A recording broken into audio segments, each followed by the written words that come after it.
I hope. Oh, here we go. Hey, how's it going, everybody? Welcome to episode 6 of the Josh Lopez Wrestling Podcast. We got some news here. For those that do know, I do the sports drive on the Arena Sports Network every Mondays through Fridays, except of Wednesdays, because that's our day off. Happy Hump Day, by the way. Oh, hey, Billy, are you happy it's Hump Day? Weekend's coming up soon. Anyways, for those that don't know, I do the sports drive here on this first YouTube channel. By the way, go check out the YouTube video. Check out this one. Subscribe to the channel. Leave a comment below. Join the conversation throughout the show. It's going to be a lot of fun today, but I do have one announcement to make. As you guys know, I do the sports drive on the Arena Sports Network. Glad to announce that we're bringing we're having replays of this show on the Arena Sports Network as well. So thank my good buddy Brian Snow for letting us bring the show onto the Arena Sports Network. I think it's pretty cool. But yeah, I hope you guys been enjoying this ride or whatever we're calling it here on this podcast. You know, I've been really contemplating what I wanted to do on airwise after the pro wrestling experience was put to bed. I couldn't be happier with the feedback we've been getting over the past couple of weeks. This is episode 6 already, and just tallying up the stats we've had over the past 5 weeks from iTunes to Podomatic, where I uploaded shows on, or even here on YouTube, we're already up to like over 20,000 people already. And I think that's pretty cool because when I started with CSR on ChicagoLandSportsRadio.com, we had around 800 people the first 5 weeks I was there. So I think it's been a work in progress, but I think we have something working here, and that's thanks to all you good people checking out the show, and we gladly appreciate your support. Anyways, for those that do not know, I am Josh Lopez, or you could call me by my middle name, but I think that may mess things up today, especially with our draft. My middle name is Adam. Go figure. But I am Josh Lopez. You can follow me on Twitter at WCJoshLopez. Make sure to follow Mr. Daly at Twitter at AdamDaily13. I never thought this day would come, but I don't know. I think today's come where either Adam or myself turn heel on each other. I just think it'd be a nightmare if this in real life we turn heel on each other. It just wouldn't be right. It'd be the worst shoot ever. Adam, what's going on, buddy? Nothing, Josh. Thank you. Everyone out there, hello. Thank you. I hope we entertain you for about the next 90 minutes to 2 hours before I take my daughter to the Cincinnati Zoo. Too soon? Everybody, is that too soon? Or are we still at that point? Okay. Just making sure. Just so you guys know where we're heading with this one today. It's going to be a good one today. And by the way, not only the Cincinnati Zoo, we got people still upset over the happy Chewbacca mask lady. By the way, Suicide Squad's coming out in 10 weeks.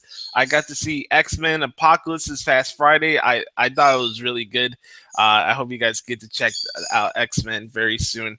On today's show, we're going to do something a little different. Over the years in the pro wrestling experience, I've strived my best to not be like every single wrestling talk show. That means doing drafts. That means doing just a lot of cliche stuff you know with every non-wrestler related podcast. We all know it. There's a dime a dozen, and I even with this show, we try to do something different.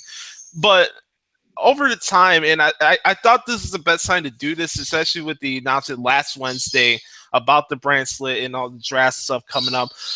This probably may be the only time we do this, but depending how this goes, maybe we might do it this next year. Who knows? But we are doing the draft today. It's going to be me and Adam. We did our coin flip during the little talk before we came on air. And to let you guys know what brands we have, I have Raw, and Adam's got SmackDown. That's what's happening. So we'll see if Adam could outdo Paul Heyman, and I'm going to see if I could outdo Vince Russo. So it's going to be interesting today. We have 20 rounds of talent from women to tag teams, the factions, a lot of anything can happen here. We got 40 WWE superstars in general to pick out of today. So we're going to do that.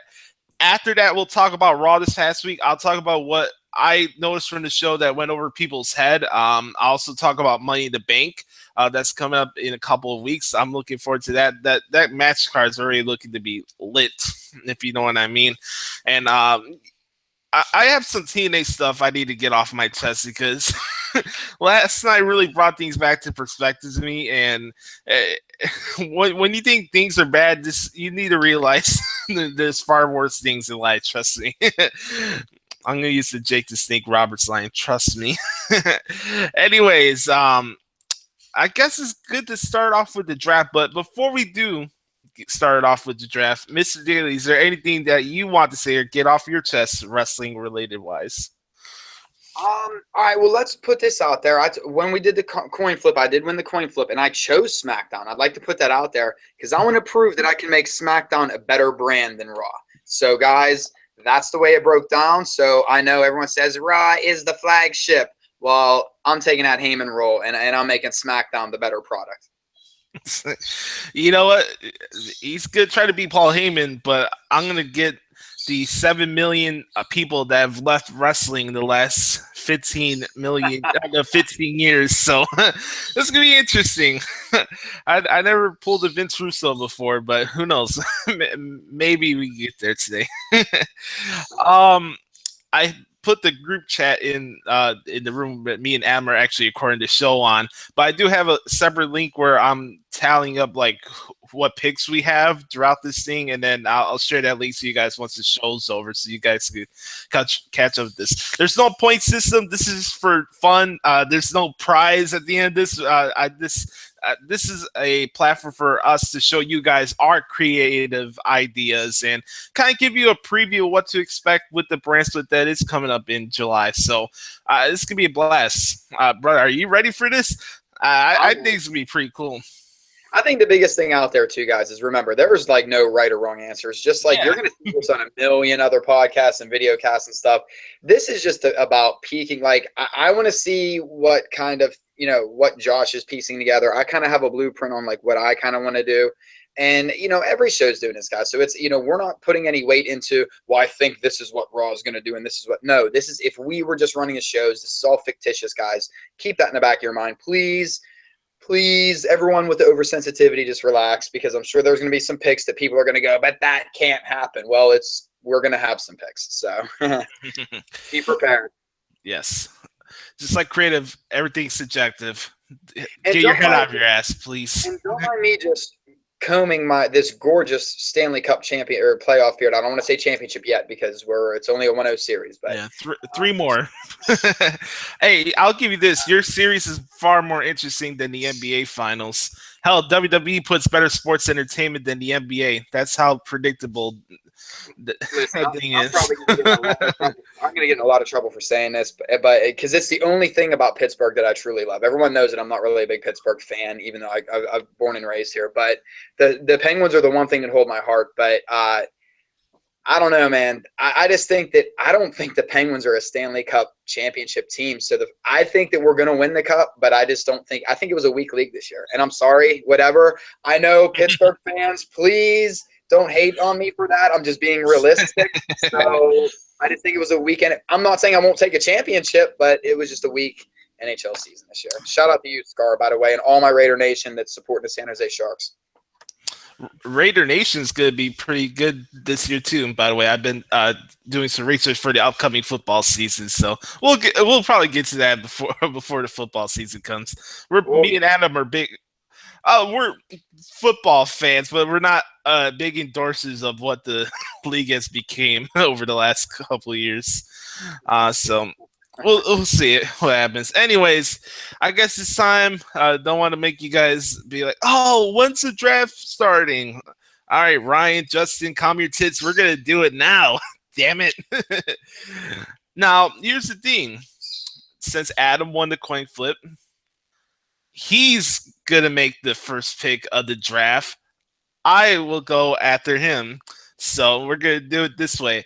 I'm not going to be the dictator because it says Josh Lopez Wrestling Podcast on the marquee. It's not about me, okay? Adam, it's your turn, my brother. You get the first pick of the draft. Well, I think, okay, in the interest of fairness, I think what we should do is, because if I'm getting first pick, and we're not going to do like the snake style format the entire way, but I think that if I'm getting first pick, I'll give you picks 2 and 3, just out of fairness. You know what I mean? And then we'll rotate off and on that way. I just think it's a little more fair that way. But if I'm going to number 1 pick overall, and I'm looking at the WWE roster, and guys, if you don't think I haven't been taking notes, there's a whole notepad full of rosters right now, ranked, listed, broken down into singles male competitors, singles women competitors, and tag teams. And I mean, I think that, hold on, let me take this, because this is all about, I think my draft picks coming in. This is Mel Kiper on the line. I agree. Well, I mean, that's who I have listed as my number 1. Yes, Mel, I know, Mel. Just leave me alone and stop it with your haircut. Okay, so after speaking with Mel Kiper, and I think with everyone's own common sense, I got to go with the undisputed future, and Seth Rollins is my number 1 overall pick. And it's because he's the man, period. Seth Rollins, number 1 overall. Do I think he's the top guy in the company? I think it's debatable. If we look at reactions, I think somebody else might get a bigger reaction, even though it might not be the reaction they're looking for. But I think Seth Rollins has the most upside and I think he is going to be the guy the man for WWE for the next 5 to 10, longer than that. So number 1 pick, and yeah, it's a little bit of a mark pick, but I think it's a smart pick too. Seth Rollins. I think that's a great choice. I really do. The guy is the man, but he's not the guy. We got to bring in television viewers, and polarizing and controversy creates cash and ratings. So my first pick is the WWE World Heavyweight Champion, Roman Reigns. That is number 2 on the draft pick. No, I don't have Adam Schefter here. He's too busy on hump day, so I can't talk to him, or Todd McShay. He's sitting on the Raiders somewhere. The old Bronco, Adam Schefter. Mark Schlereth, or Schlereth was a Bronco, but Schefter used to do. He was a media guy for the Denver Broncos. For the Raiders, yeah. So before he went to the NFL.com, then went over to ESPN. He's basically just shit on the Raiders his entire career. So that's why I went the Mel Kiper route versus the Adam Schefter route. Yeah, it's like Joe Buck shitting on the Chicago Bears every time he called a football game here. Can't stand that guy. Anyways, I have number 3, since Ad said we go number 2. So what's it? You have 1 after me, and then yeah, then we'll just rotate 1 and 1 after this. But because I had first pick, and got to choose the show and pick, I'll delegate the second 2 picks to you. Okay. In any good wrestling show, you need guys that can get a rise from the crowd. I think this guy fits multiple it fits a lot of categories of fans in wrestling today. And I think he is definitely worthy of being a main event performer in WWE, especially WrestleMania level. But don't tell that to Jim Cornette or Vince Russo, because my second pick of the draft and joining Monday Night Raw is the one and only Kevin Owens. Mm-hmm. You know what's crazy? After I make my pick, Josh, is the first 4 people I had ranked on my power rankings, not that matters, were about to be taken. I had Reigns 3, Owens 4, which means I'm going to take my number 2 pick. Come on, man. If we're talking about building a brand, if we're talking about building money, remember, money is the background. I want Big Match John. I want the face that runs the place. I want the man who, that regardless of how you feel about him, you talked about polarizing. Yes, I want John Cena to come along with Seth Rollins to SmackDown, my show. And right there, I think I've already set up main events for months with Cena versus Rollins right there. So, by the way, This to let everybody know, everybody's seen Seth Rollins versus John Cena in 5 different pay-per-views. We have yet to have a Roman Reigns Kevin Owens feud going on in the future. Just wanted to keep that going for you guys. By the way, commentators and authority figures are available in this draft as well. Just want to make that perfectly clear for those keeping score at home. My next pick is going to be a game changer for Monday Night Raw. You know who keeps people tuned in and keeps people's attention during a wrestling show? It's the key storytellers and people that call wrestling shows. So my number 3 pick is Mauro Ranallo. That is early for an announcer, but if it's Morrow, I will understand, and I absolutely. My plan for Raw is to have it be the best show it could be and outdo 10 million viewers. That is all fine, well, and good, but I think I'm going to have to, alongside my Seth Rollins, Tyler Black Ring of Honor, I'm going to, in my John Cena, Juan Cena prototype from FCW, I'm sorry, from OVW and going on. Mm-hmm. I'm bringing in AJ Styles. Are you kidding me? Rollins, Cena, and AJ Styles. That was my top 3 already. Talk about a SmackDown 6. I'm already building a SmackDown 6. So give me AJ Styles. My 4th pick in the draft is going to be one of the other big rising stars that's going to give Roman Reigns another challenger to go against. His name is the Demon. It is Finn Balor. See, Mel Kiper and I had him a little bit lower on our ranking, but that's okay. Now, see, Josh, to your point about saying that, and I do appreciate and respect that Finn Balor, and I think part of you took that because you knew that was going to end up on my list sooner or later. That's like that fantasy football pick, I think, that like you try and snake your buddy real quick. But I also believe in building, and everybody knows that I am very behind the women's division. I think that it's important that women's wrestling is not only a focal point of a show, but when I'm looking at this, I want a strong female that's going to really cornerstone my SmackDown product and take it to the next level. And there's only one that can do that, baby, and she's the boss, and that's Sasha Banks. And I'm taking her as my number 4 pick. Sasha Banks is off the hizang. She's off the charts. Here we go. All right, number 5. Now, I could go many different routes here because there's factions that are out there, there's tag teams, there's women, but I need to have some fluidity and competitive balance throughout the show. So I kind of established my 3 top stars so far, so I need another champion. Right now, I am going to bring in Charlotte, the women's champion, to Monday Night Raw. Charlotte Flair. Okay. So right now, your top 5, you got Reigns, Owens, Morrow on commentary, Balor, bringing him up from NXT, putting him on Raw, and you got Charlotte on Raw. Quick recap, I got Seth Rollins, John Cena, AJ Styles, and Sasha Banks. Joining that all-star, all-future Hall of Famers crew, I'd be remiss if I didn't put the greatest of all time, Chris Jericho, on my list in the top 5. Round out SmackDown on my top 5. So, and I know what everybody thinks, but he's a part-time guy. But nobody cares when it's Lesnar because it's money, right? I'm thinking money, and Jericho can work with anybody, and all the young talent that I have saved for later on, Chris Jericho is the man to work with him. So I'm taking Chris Jericho. Okay. I see what you did there. Okay. Veteran leadership, baby. Veteran leadership. Okay. I'm going to bring, since Raw is the premier show, the flagship show, I'm bringing the Clash of Champions. My 6th pick is Rusev, the United States champion. Ooh. Machka going early. You know what? And listen, I ain't letting injuries. So you got Rusev, but I ain't letting injuries fool anybody.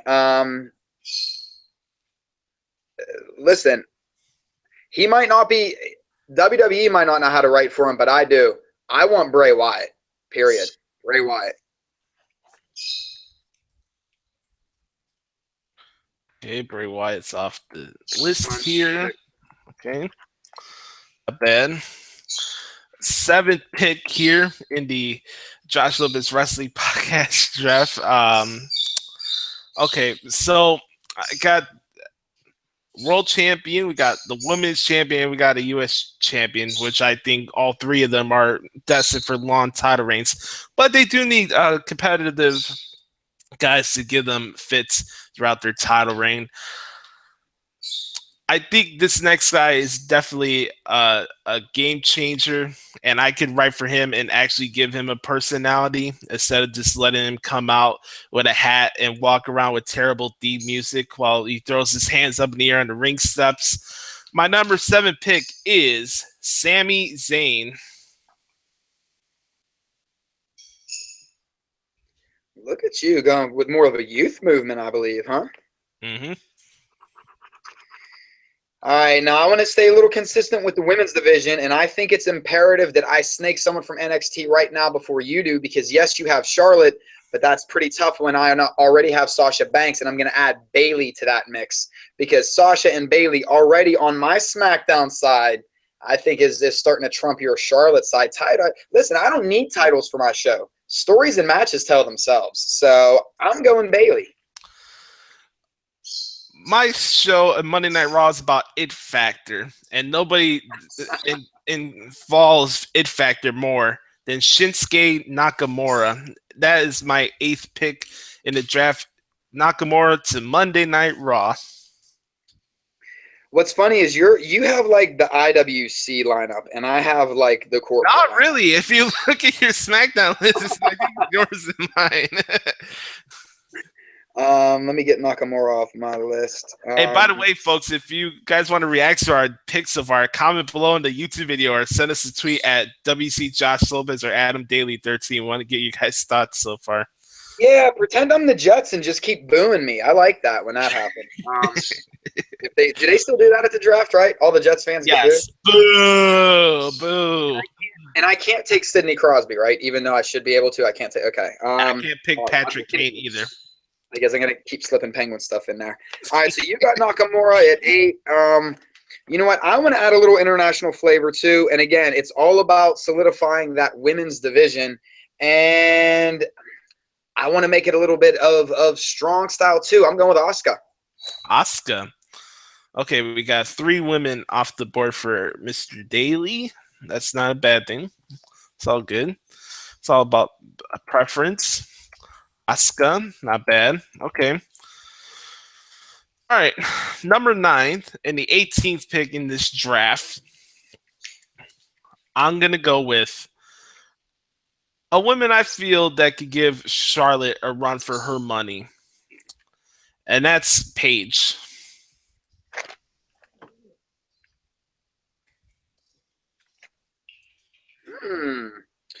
Well, then while you're taking Paige, I could write for Paige and make her 10 times more interesting than AJ Lee ever was. You gonna take Del Rio with her too, or are we gonna do a brand split? No. Vince used to always do that. Listen, guys, come on. We all know that Vince used to do that. Let's keep it 100 here, guys. But there was relationships in my, Melina and Morrison ended up on different shows. Like, come on, we always had this thing going. But I am gonna stick with, for at least for right now, and I know there's a lot of men still on the roster that we haven't gotten to tag teams, but I just want to really round out and just make it so that everyone knows that I am serious about the women's division. I'm taking Becky Lynch. And when you look at my women in on Adam Daly's SmackDown show, we got Sasha Banks, we got Bayley, we got Asuka, and we got Becky Lynch. Talk about, I mean, I understand it's not the 4 horsewomen because Charlotte isn't there, but those are 4 horsewomen, baby, that could carry a show in a division. Okay. Not bad. I'll give you that. All right. Number 10, my 10th overall pick. It's pretty simple. We need stars. We need attractions. We need stars. And there's probably, besides John Cena, there's no bigger star in wrestling today than Brock Lesnar.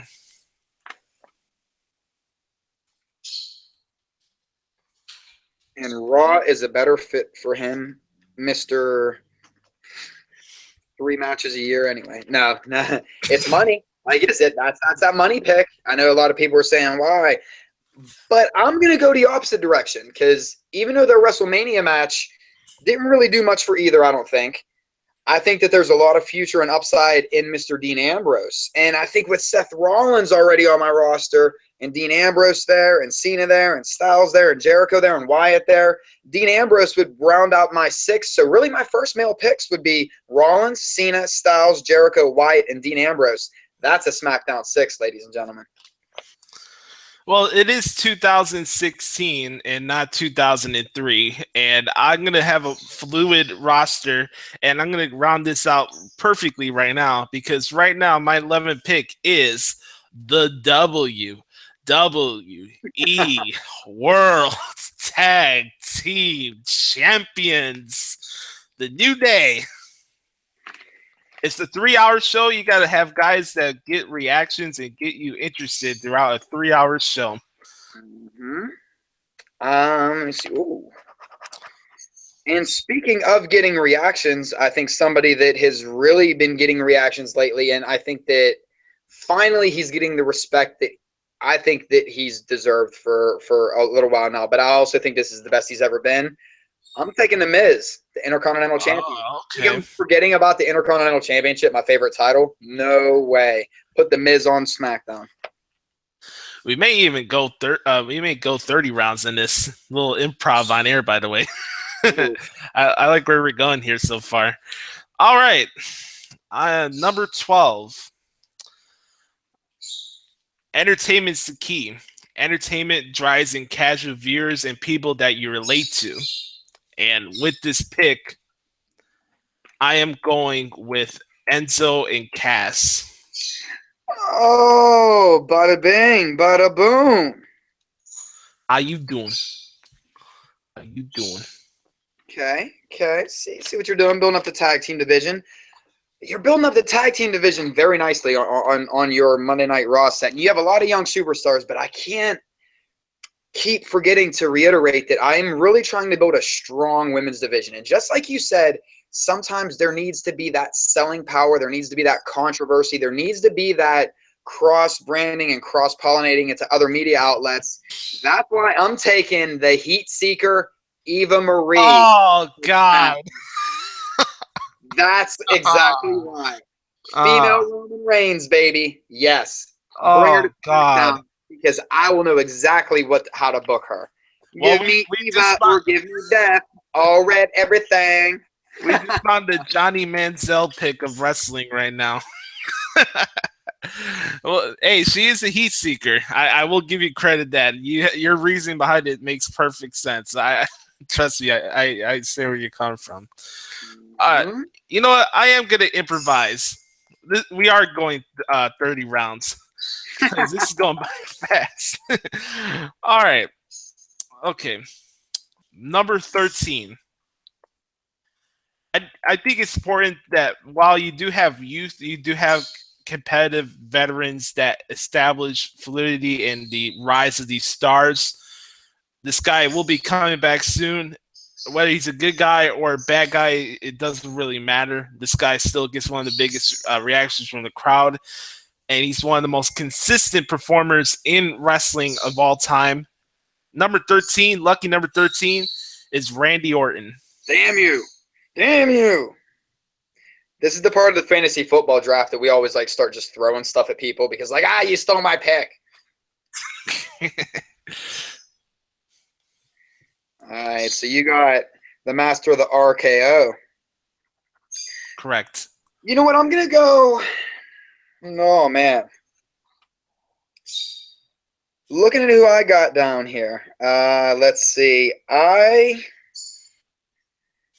SmackDown being a 2-hour show, I'll admit I am kind of shying away from tag teams a little bit for right now. I'm not saying I'm not going to, get into them a little bit later on.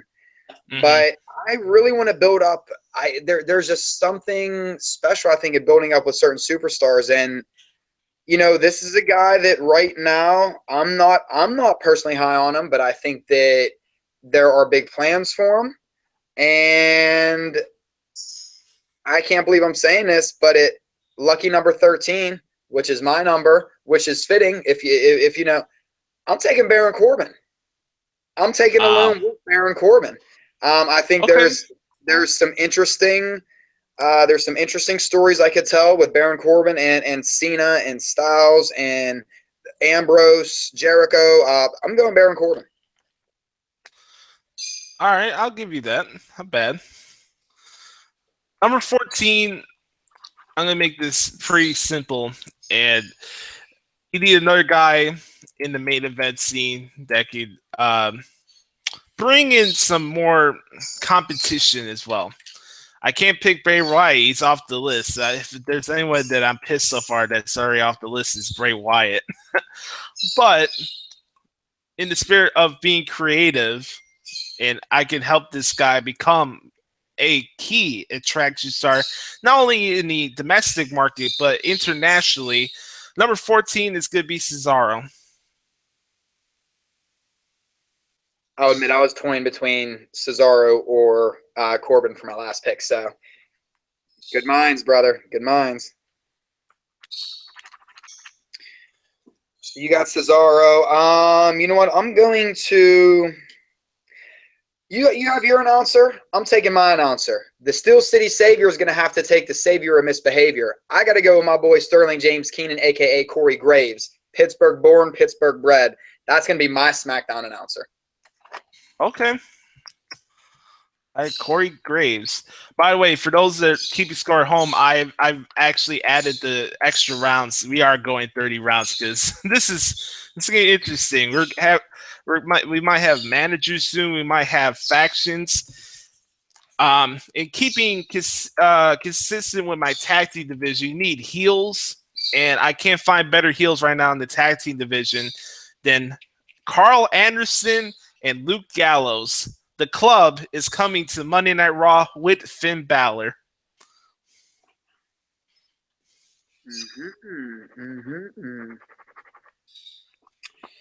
All right, so as I'm looking at this, I got to think to myself, okay, so now you got the Club. You're building up your tag team division pretty nicely. You got Charlotte and Paige on your side, which at this point, it might look like Paige just might end up being ADR's valet with your lack of women on your roster, especially after I take who I think is going to be an enormous talent once she does get called up. I'm taking Nia Jax. Nia Jax, okay. Nia Jax. Not bad. Not bad. Not bad. I'll give you that. Nia Jax. I'm building up a solid women's division. That's my goal here. It's singles and women's. I don't know if you guys have caught a pattern here yet, guys, but number 16. I'm gonna have another big. This may be my last main event guy for my roster so far, but go off with a bang. I'm bringing Samoa Joe to Monday Night Raw. Ooh, okay. So we're going with Joe, the most pimp entrance theme in WWE right now. Absolutely. You know, and I'm looking at my roster, you know, with Rollins and Cena and Styles and Jericho and Wyatt and Ambrose and Miz and Corbin. You know, I'm thinking who could really. I need that, not necessarily a big body, but I need a brute. I need somebody in there that is going to be that physical, that physical kind of like bad guy that people are going to want to boo. And I think he's unbelievably underrated too. I got to go Sheamus, man. He's consistent. He's always been there. I dig him, and I'm going Sheamus with my 16th pick. Not bad. Okay. I'm going to go back to the women's division. I'm bringing in another star that gets heat, maybe even more genuine heat than Eva Marie. My number 17 pick is Nikki Bella. I didn't even have her listed in my top 15. That's bad. Sorry, Cena. It's not you. It's me. Oh, yeah, because Cena's on my roster. Oh, well. Well, then you know what I better do just to make sure nothing happens on your funny little Raw show, because I know how this all works. I better take Dolph Ziggler to SmackDown to keep him away from Nikki Bella. So I'm taking Dolph Ziggler on my SmackDown show. How about that? Well, you do need guys to please the Nimrod, so it makes sense.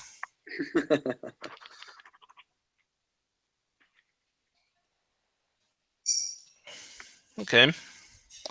I need more competitors for Rusev.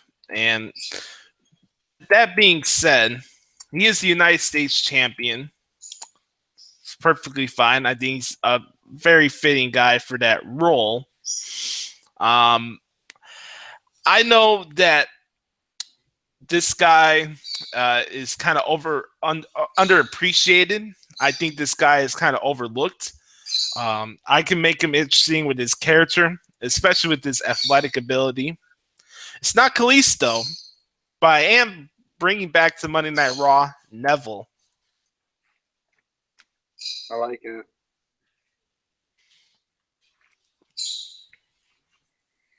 All right. Now, admittedly, I wanted to take Luke Harper separately, but I got Bray, so I better take the entire Wyatt family. So that's going to be my first faction that I'm bringing in, is the Wyatt family. So if I have Bray, it makes sense that I'm getting the rest of the Wyatts too. Give me the Wyatt family. Okay. Go for a faction, but I'm going to go with a tag team route here. I am selecting the Revival at number 19 for my pick from NXT.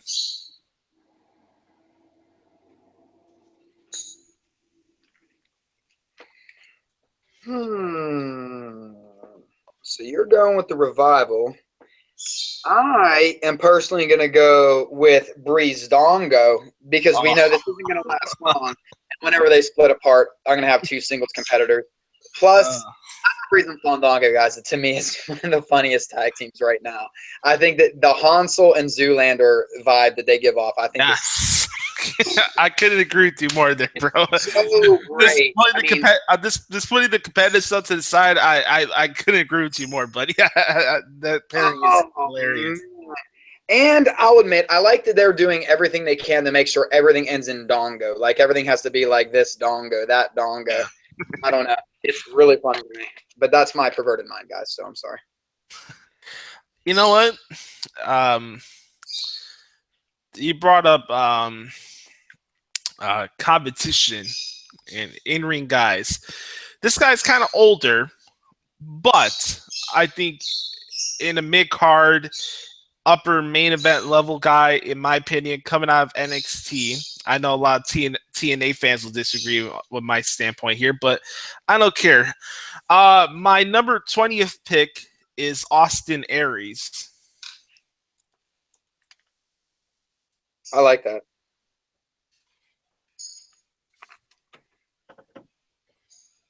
All right, so I see your Aries pick. You know what this is? I'm going back into the women's division, because there's a certain number I'm going to hit with women so that I have an actual women's division. And I think this is one that's super athletic.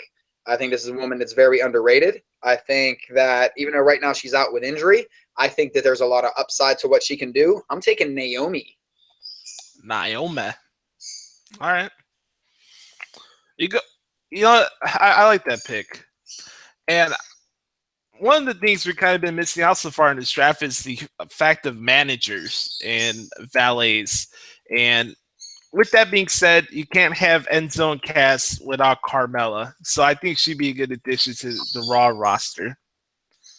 Sex appeal drives ratings, even though, more importantly, she's a very good performer in the ring, and that's what I like about Carmella the most. Man, why do you think I got the women's division on lockdown? Come on. Adam Daly wasn't born yesterday. I may look like it. I think I have Benjamin Button's disease. I keep getting younger looking as I get older. So weird. So, let me see here. So you're going with Carmella. Yeah. I'm sorry. I'm going to have to break up the couple, only because, and I know my boy Matt McCool is going to be so mad at me about this one, but I actually do think that he's another underrated worker. I think he's in the best shape of his life. I'm going with Alberto Del Rio. The Mexican aristocrat. Okay. Not bad. Alberto Del Rio. He's off the list. I'm all about the future, but you do need established veteran guys. I think that's important in any roster you have. With that said, I could make this guy interesting. I could make this guy a top level heel. I'm going to break a lot of people's hearts, especially ECW fans. But I'm bringing Bully Ray to Monday Night Raw. Oh, I see what you did there. I like that. Actually, I really like that. I really, really like that idea. Real quick before we continue, all right, we're at the 22. We're at pick number 22 out of 30. Josh, do we see Bully Ray eventually before his WWE run is over? Yes, we do. I think it's just money left off the table, especially on the heel side. Yeah, too good. Let me ask you a question, Adam. Since we're going through this phase of we're trying to make our rosters be the best show it could be for the future and for all the fans in the world, in your opinion, which show you think will have a better youth movement on when this split does actually happen in real life? Probably SmackDown. SmackDown? I think so. I think SmackDown's going to be used almost as, and I don't know. I mean, I don't know what they're going to do, but because Raw is the flagship, you really want to make sure you keep certain names on Raw. Obviously, you have to have big names on SmackDown too, but I think it's names that like. Look at what Edge did with SmackDown. I mean, Edge became SmackDown. When you thought of SmackDown, you thought of Edge. You thought of Taker. You thought of So there's guys that really, But with Raw, you don't think about the guys that made it. You think this is the show. So in a way, you do want like the superstars of superstars on Raw. So I think we'd probably see more of a youth movement on SmackDown. What about you, Josh? What do you think? I think you could do that, and I think maybe you could respond to this, but I feel like with Raw, with the network now, I think they may reach out to some of those old former guys they let go, like a Carlito and a John Morrison, to bring into Raw and help that roster out. You know what I mean? You always hear the rumors about Shelton Benjamin and Carlito and all those guys coming back. I think with the split, I think you can have those stars on Raw. Right. No, I agree with that. Yeah, I totally agree with that. Brandon, pick 46 in the draft already. Fully racing for my 22nd pick of this, right? So this is 22 for me. All right, so at pick number 22, I'm going to take somebody that we haven't really thought about because we didn't really see too much of, but I'm taking Bobby Roode. I think Bobby Roode would be an excellent addition to my SmackDown roster, so I'm going Bobby Roode. I'll follow that up with another Canadian. I'm going with Eric Young for number 23. EY. By the way, another big hockey fan, by the way, Eric Young. We all should be. You know what? I'm going to round out my announced team, too, because I'm actually going to keep it as a two-man team. I want Michael Cole. I think Cole is extremely underrated. I know a lot of people don't like Cole. But listen, guys, remember, he's given a job. He's doing his job. When you really kick back and it's like big matches and Cole's allowed to just basically do his job, Michael Cole is excellent, guys. I think Cole gets a lot of negative heat thrown his way for no reason. I want Cole and Graves as my announced team because I think the offsetting chemistry of strange bedfellows that is Corey Graves and Michael Cole would actually be fascinating from an announced team. So I'm taking Michael Cole. I'm going old school. And I want to give a shout out to my old teacher, Jonathan Hood, who works at ESPN 1000. He's a big old school NWA, WCW guy from Territory days. He's a big fan of that. I'm keeping Morrow on his own, like Gordon Soley, like Jim Ross back in the day. The one man commentator. Like Joey Styles. Yes, sir. My 24th pick. Now, this is going to be interesting. With Raw needing stars and having a big feel, and with this reality era, not a lot of people are going to pay attention to this with this reality era, when everybody's so fixated on booking and what they think wrestling should be presented as. I think you need the proper authority figure for that particular show. With that said, my authority figure for Monday Night Raw will be Shane McMahon. And you know what? As much as I respect your pick and I appreciate your pick, I do think that, once again, I hate to keep reusing this, but controversy creates cash. And as much as people say they don't want it, we want it. And we want Triple H in power. And we want the authority. I know you guys hate it and you boo it and you hate it. That's why I want it on my show. And I want the game. I want the cerebral assassin. I want Triple H on my show. By the way, everybody, I want to apologize for the birds in the background. That's on my control. But I think they're making it mellow. It's like me and Al sitting on the porch making these picks at a park or something. like the old men that were just playing chess in a park. Like as we get it, we're like Magneto and Professor X when they get old, and we're just all like, whatever. And we're just I'm not gonna go after you anymore. It's all good. Who's Magneto though? Am I Magneto or you're Professor X? That's the no, I'm the villain, so I guess I'd be Magneto, right? Okay. Yeah, that would make more sense. I don't mind sitting in a wheelchair anyway. It's all fine with me.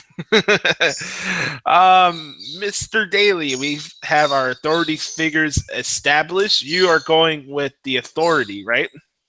I'm going with Triple H. Triple H, not Stephanie, I drafted Triple H. Okay. All right, I'll give you that. Managers.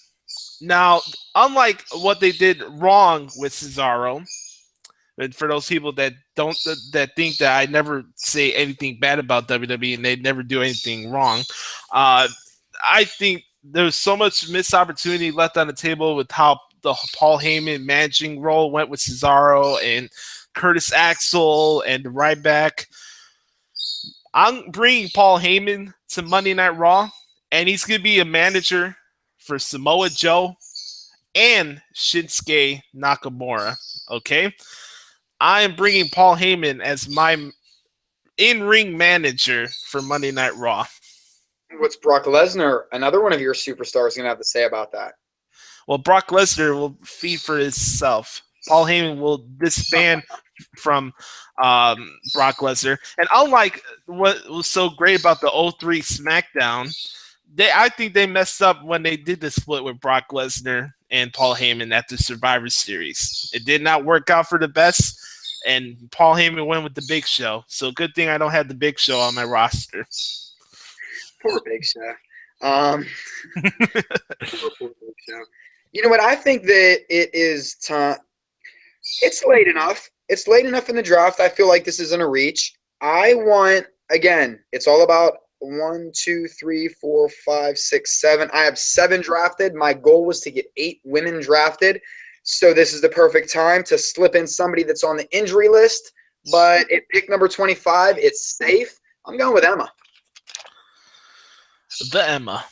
Okay. Emma, I'll give you that. Not bad. Not bad at all. Okay. I have 5 more picks. I think before I go back to women, because I might have that rounded up here, I need another face tag team on my tag team division.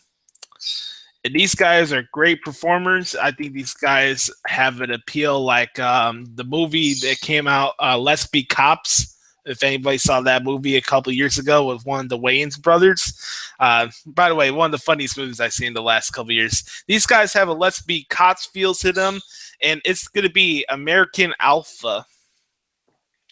I honestly think they're the best tag team in WWE right now. And I know I'm going to get a lot of heat for that, guys, but I think they're the best true tag team. You know, like I always say that the Usos are a great true tag team because they're, you know, nothing against like the club, nothing against anybody else.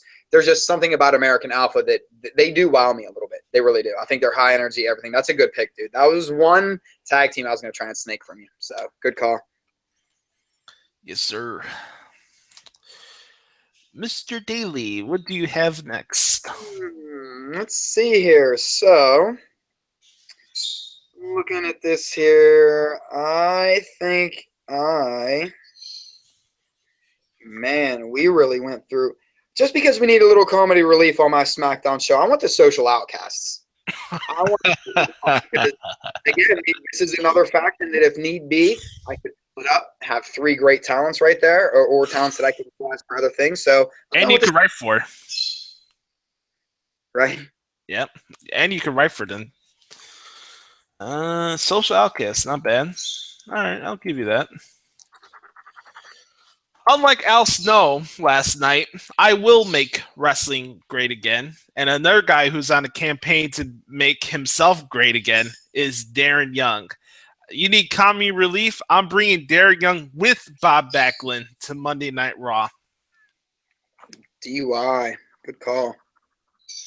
I think that also helps out with the U.S. title scene as well. Now, see, this is where I'm going to make a pick at 27, which, by the way, guys, I believe if you're Royal Rumble fans, 27 has produced the most Royal Rumble winners in the history of the Royal Rumble. Correct. Am I correct? Okay. Yes. Mm-hmm. I don't think this person will ever win a Royal Rumble, but, you know, with Triple H being in charge, I feel like sometimes Triple H, being a controversial figure, might need a lawyer.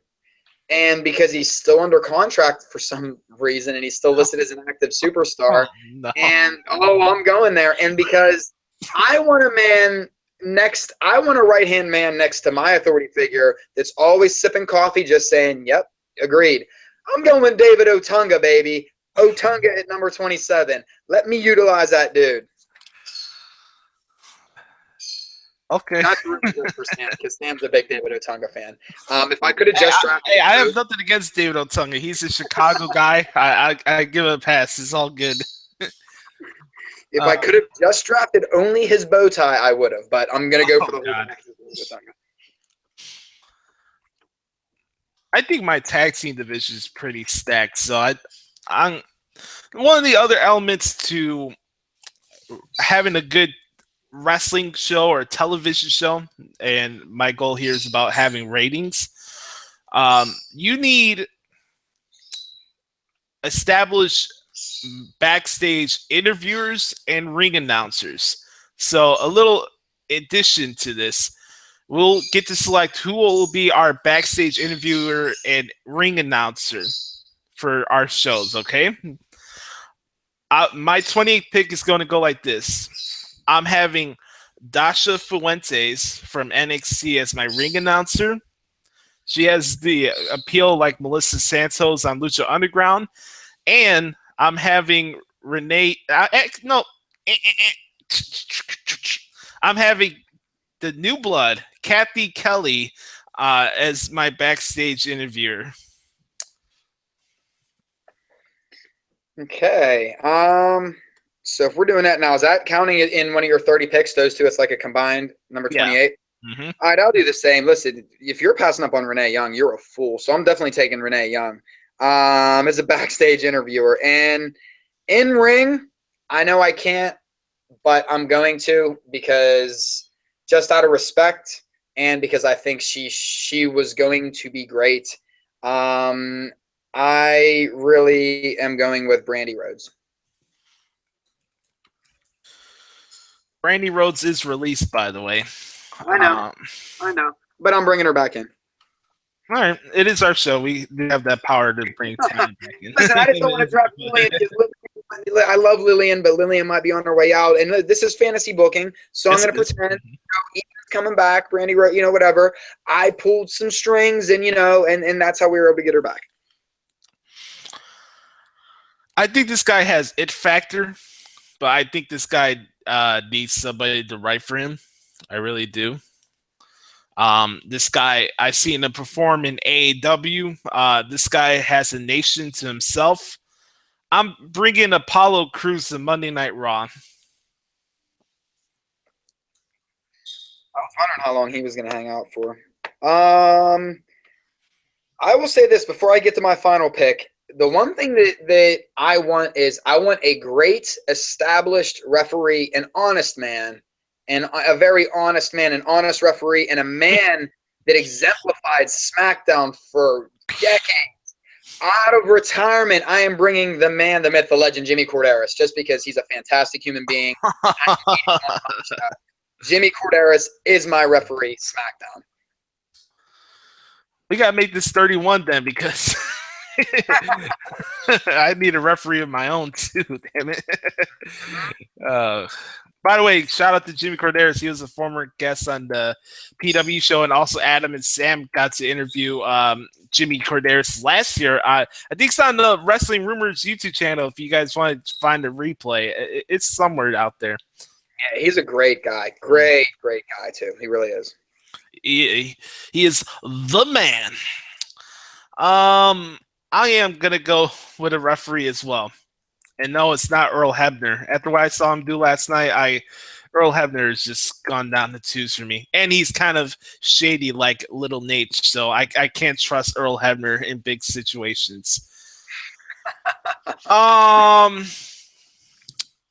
You know what?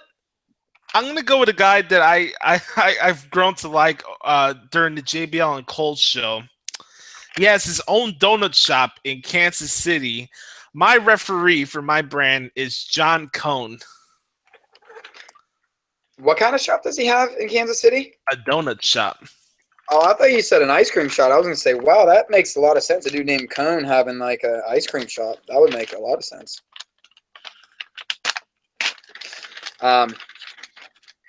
Okay, so we're taking him to SmackDown as I rip up my sheet a little bit. All right, let me see here. So we're going to bounce back to me. So we're going to 31 picks, so I don't got to worry. You know what?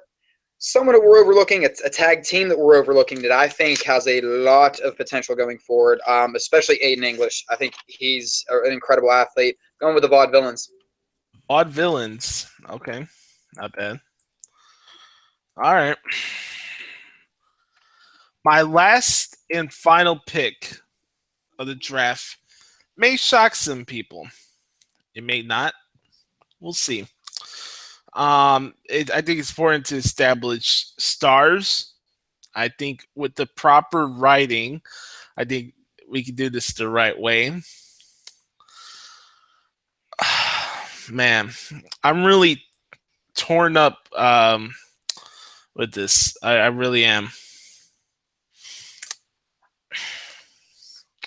If they can make Matanza Cueto one of the coolest characters in Lucha Underground, I can make Kane back to the monster that he's supposed to be.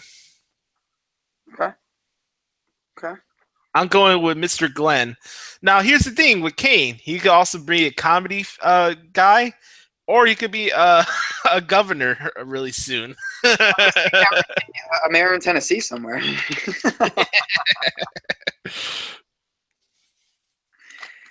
All right, so with the last pick overall, and I'm sure people really are going to love this pick. This isn't really going to be my pick, but can I take Muhammad Hassan? No, that's not on the table. Okay, not on the table. Even if I threw a monster contract at him. Oh man, let's see. You know what? I'm going to have to go with. I really feel like I want Ty Dillinger. Oh, the Ty Dillinger. Okay. The perfect 10, according to him. Self-proclaimed perfect 10. I want Ty Dillinger. I want some. There's some youth right there. Yeah, you guys could make a actual trio with Breezango now. Yeah, right. All right. Well, I guess that rounds up our draft here. I will be posting the link to our rosters in the description box after this show is over today. Mr. Daly, go over again your roster and give yourself one final pitch as to why people should tune into Tuesday Night SmackDown starting on July 19th. All right, this is Adam Daly's SmackDown as we've drafted right here. And judging by the team that I'm wearing, this is the show of champions. So this is what we all already have to just understand, ladies and gentlemen. But I have number one, the most prolific women's division in all the world. If you look at Sasha Banks, Bayley, Asuka, Becky Lynch, Ava Marie, Nia Jax, Naomi, and Emma. I mean, I'm hitting it out of. You want to talk about worldwide flavor when it comes to when it comes to the women's division? I got it. When I talk about fan favorites, Heat, I got it. Women's division covered. It's great. It's wonderful. You'll love it. There we go. That's how you make the women's division great again. I'm just gonna talk like a presidential guy, and I'll just be very presidential, and you'll be bored. You guys realize this is America now, guys, right? Okay, Yeah. just so we're all on the same page. My announcers, I'm going with the odd couple of Corey Graves and Michael Cole because I think the chemistry could be off the charts with them too. I am bringing back Eden Styles. Basically, as a ring announcer, it's a fantasy thing, guys. It's whatever. And I'm going with Renee Young as my backstage reporter. Not bad. And when it comes to the male competitors, I got Seth Rollins, John Cena, AJ Styles, Chris Jericho, Bray Wyatt, Dean Ambrose, The Miz, Baron Corbin, Sheamus, Dolph Ziggler, the Wyatt family, Tyler Breeze, Fandango, ADR, Alberto Del Rio, Bobby Roode. Triple H is my authority figure, along with David Otunga being his side piece. I got all the social outcasts. I got Jimmy Corderas as the most honest man and honest referee in all of professional sports entertainment. And I got the Vaudevillains and Ty Dillinger. And I did forget that I put, did I mention Naomi when I mentioned the women's division? Yeah, Naomi too. So, yeah, that's why you watch SmackDown. Solid women's division from talent, great talent from all over the world. Some people that you're going to love and hate. I got you might have Roman Reigns. I got the female Roman Reigns in Ava Marie, and I don't know. I don't know about that. I hate on her, but she looks damn good in the magazine. So I'm saying that there's probably crossover money potential because it's not always about the ratings, guys. Remember, it's about the other intangibles that we can get out of these superstars. Why I took the Hollywood A-lister, The Miz. See what I did? I'm just throwing slogans at people all day long. But I got the show. Josh, recap your show. Monday Night Raw will get back to prominence. That was my goal for today's draft. And by the way, you guys could go to Twitter. I just posted the link to the draft on Twitter. A little bonus for me to you guys while you guys are checking out the show live on air. And go to Twitter. It's at AdamDaily13, at WC Josh Lopez. The link to the draft is there. All our rosters are set in stone. You guys can let us know which which show you like better. And by the way, at the end of the show, me and Adam, due to the request to our good friend Ryan, he wanted us to make 5 matches for our first show with the rosters that we have right now, or at least 5 programs. So, little storyline rivalries, a little something to throw out there because we're going to get into the week of wrestling and get more in depth and have some more fun here on the show. By the way, this is a lot of fun. I had a blast. I don't know about you, brother. This is pretty cool. It was funny because I'm going to tweet out. It was funny because last night I was just sort of writing a bunch of stuff down, and Sam was like, "What are you doing? Like, do you really even need to do this?" And one, I wanted to make sure I got this out there. Hey, honey, I got Matsui. I don't know if anybody's seen Knocked Up Out There. You'll understand that joke. So that one was for maybe 3 people out there. You know, but here's a couple interesting names that I wrote down that neither of us picked. Alexa Bliss, Natty, Summer Rae, Dana Brooke, Zack Ryder. Neither of us took Kalisto. The Usos, the Golden Truth, and the Shining Stars. Yeah, and for everybody that wants to know what I didn't like on Monday Night Raw for a teaser, Adam just listed off the guys that he just mentioned that we didn't pick on the draft. So, yeah, all right. My Monday Night Raw roster goes like this. This is a great balance of champions and divisions and a one-man announce team because one guy could keep you hooked, and this guy is the best commentator in all of wrestling since Jim Ross. Number 1, Roman Reigns. I have Kevin Owens also in the main event scene for a lot of the fans. It's a mix for everybody. Like I mentioned, a little surprise for everybody. I picked Mauro Ranallo because I think he had the biggest impact on the show. Finn Balor. We have my women's champion Charlotte, United States champion Rusev following that, Sami Zayn, Nakamura. A lot of people said that was the match of the year, and you may even see that on worldwide television on the USA Network on Monday nights. Paige, we have Brock Lesnar. We have the New Day as my WWE Tag Team Champions, Enzo and Cass. Randy Orton coming back, Cesaro, Anderson Gallows, Samoa Joe, Nikki Bella.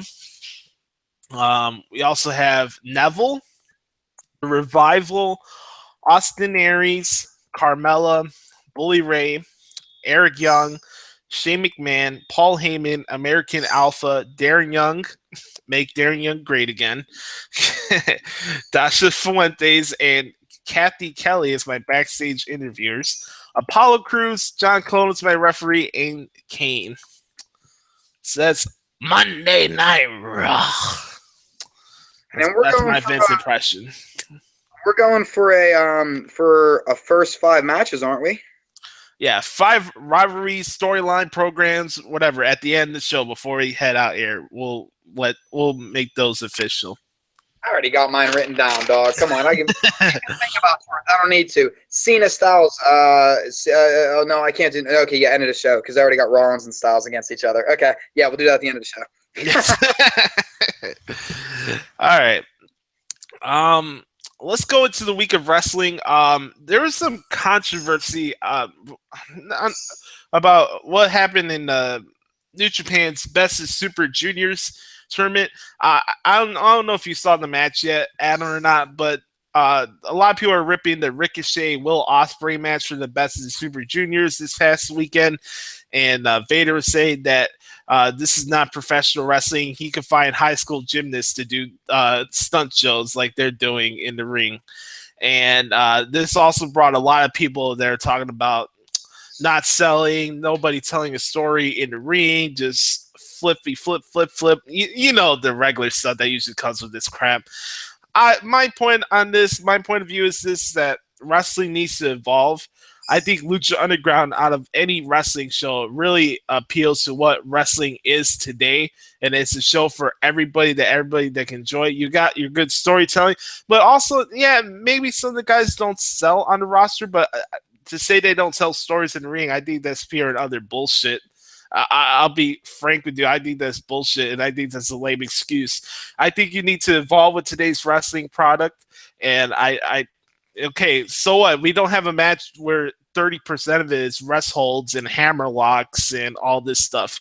Even as a guy like myself who do these play-by-play articles, I take those matches that like an Ospreay and Ricochet as a challenge because I want to see if I can catch up with all the moves they're doing. They keep me on my toes. So if you could keep a writer or a fan on their toes while what they're doing in the ring, I think that's what's important. And I just can't believe we're still stuck in this old bubble of what wrestling should be. I look at it this way. You know, there was a time when, and again, I always like to use comparisons because it's about perspective, guys. Yeah. There was a time when the NFL started passing, and people went, "This isn't my league. We don't throw the football. We're supposed to run the ball. This isn't a man's game, guys." It's just times change. And it's not that it's good or bad for the business. It's just, listen, there's strong style. There's high flyers. There's technicians. We have so many different styles of wrestling. There's something for everybody. It's not ruining wrestling. It's only making it better. The more styles. Yeah. Is it spot wrestling? Absolutely. You know, I don't think that anybody's going to question that it's more spot wrestling. But in today's time frames, the old school 1980s, 1990s, again, and not to beat a dead horse, if Hogan and Warrior happened today, it would get booed worse than any Roman Reigns match in the history of the world because It was an hour-long match of rest moves, power holds, and like it just wasn't good. Yeah. I was a little kid going, I don't want to watch this anymore through my scrambled pay-per-view channel. So hey, by the way, if you think I was annoyed with the Royal Rumble crowd for 2015, I'm not saying the one you guys went to, last year, if they had Warrior and Hogan today, I'd probably turn the show off because of how annoying in the crowd would be during that match. and I there's totally agree with you. yeah, there's I don't think there's anything wrong with different styles. I really don't. And I think that in different parts of the world, there's different styles all over the place. And it's the men and women today that can adapt the most from all styles and kind of blend it into their own, like make it their own, like take a little strong style, take a little this, take a little that, and kind of make it your own, like give it your own. AJ Styles is a perfect guy that's a high flyer that utilizes strong style that but he makes it his own. And he did that through spot wrestling in TNA. The X division for the longest time, guys, was spot wrestling. Let's just call it 100% like it is. But then he goes over to New Japan, learns a little bit more strong style, and AJ Styles now I think is a better wrestler than he's ever been in his entire career. So I think it's wasted arrows because I mean these are two men that I didn't get to see the match. I want to. It's something I'll admit I've been putting off, but I don't understand. I don't understand the days of well, that isn't wrestling. Well, you know what? It's not. It's sports entertainment. Guys, it's not wrestling. If you want legitimate wrestling, if you want wrestling, go to a high school gym. And I don't mean for gymnastics. I mean for like Greco-Roman. That's wrestling. We're watching a fucking carnival, guys. Yeah. So, I'm serious. And I don't mean that in a negative way, but we're watching theater. We're watching a live action comic. We say it all the time. So you can't. TV shows, have you ever watched any of the TV shows from like the 80s, 70s, 60s, even some of the 90s that we thought were so funny? They're atrocious now, man. Mm-hmm. So we can't say, and some still work. Married with Children will always work. It's always going to be funny. Other shows won't. Like, I don't watch The Cosby Show. But I never did, though. I never did. In fairness, I never did. So it's one of those where formulas are going to have to be tweaked every once in a while. I always use the thing that we're not going to reinvent the wheel, but every once in a while you need to replace a spoke or two. Mm-hmm. And and I just think that maybe. And who was upset about this? Vader. I see some other people. I think I've seen the Disco Inferno ripping that match as well. Is it because they couldn't do it? And that's no disrespect to them. It was a different time. Vader didn't need to, and Vader was super athletic for his size. By the way, I'm surprised Vader's talking all the smack about a match that happened in Japan when he was more over in Japan than he was in WCW. You know what I mean? In a historical context, people know Vader about his rivalries with Stan Hansen and Bruiser Brody and all these guys in Japan. Not the mastodon with his stupid helmet and whatever the hell he was wearing down to the ring. Come on, man. Well, and the thing with me is that, guys like Vader, Bam Bam Bigelow, King Kong Bundy, these were guys that at the time were big bodies that could move. They started to revolutionize the industry a little bit. So why would you be against revolutionizing it again? And I think this is one of those cases where the, as much as I would love to see the Young Bucks in WWE, and I can't wait for the day and dream of the day of it to happen, who knows if it ever will? Because if that's still the mindset in WWE is, well, that's just spot wrestling. Well, yeah, but you know what? It might be spot wrestling, but there's a market for it. Just like there's a market for the women's division, just like there's a market for Roman Reigns, just like there's, Roman Reigns is a much different competitor than Neville. But there's a spot for both of them, guys. You know what I mean? And WWE is a mixture of all that. If you go over around the world, you're going to see different styles. It isn't necessarily a big mixture. They stick to one particular style. I think it's just wasted arrows. And I think that, and this is all due respect, and I never want to talk poorly about anybody that not only has stepped foot in between those ropes, but has devoted their lives to this industry, because I have nothing but respect for every man and woman that has made a career out of professional wrestling. But I think there comes a time where, you just look at some of the old athletes that just claim like, well, the game's not the same today as it was. Typically, it's just people that are just, for whatever reason, they're jaded. They're just upset. And I'm not going to hold that over anybody's thing, but it's just, don't spread that negativity, because then other people are going to jump onto that and say, and now you have two guys like Ricochet and Will Ospreay who are fantastic talents. I know Will Ospreay was in Progress UK for the longest time. So they're amazing talents. Why try? That is burying them. We always use this term, burying them. That's trying to bury a talent. And no disrespect to Vader, but I don't see what his end game is other than getting publicity out of it. You just hit the nail on the head right there. And I agree, it's wasted arrows, but like my issue with a lot of times with these guys that come out with these outlandish statements and stuff, or whenever I bring something like Taz brings us to the show, if you're gonna come out and bitch about today's wrestling to get yourself over or get your brand over or try to lure people into your own shows or podcasts or whatever you're doing, I think that's just sad. Have a genuine opinion. Don't just come out and say, "Oh, I'm just gonna go down and knock every single thing that happens and to make it a little teaser for my show."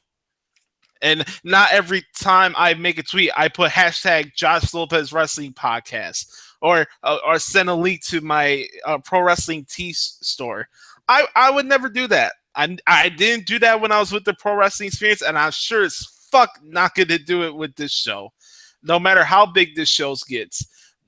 I think people need to understand that there's something for everybody in wrestling today.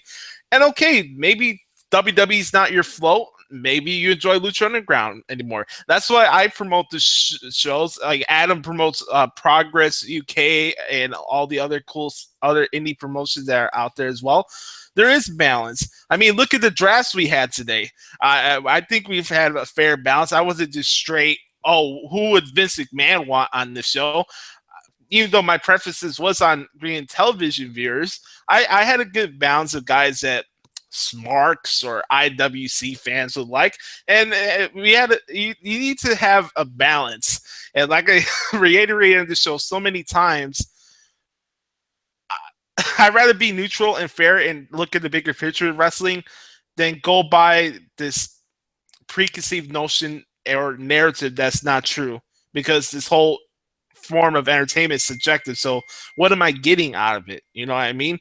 And I feel like what the purpose of today's show was, I wanted to stray away from the 30-minute Roman Reigns back and forth discussion about his plague or whatever. You know what I mean? Dude, it's boring. How many times are you going to need to go on a podcast and talk about Roman Reigns for 15, 20 minutes? We get it. If you don't like the guy, cool.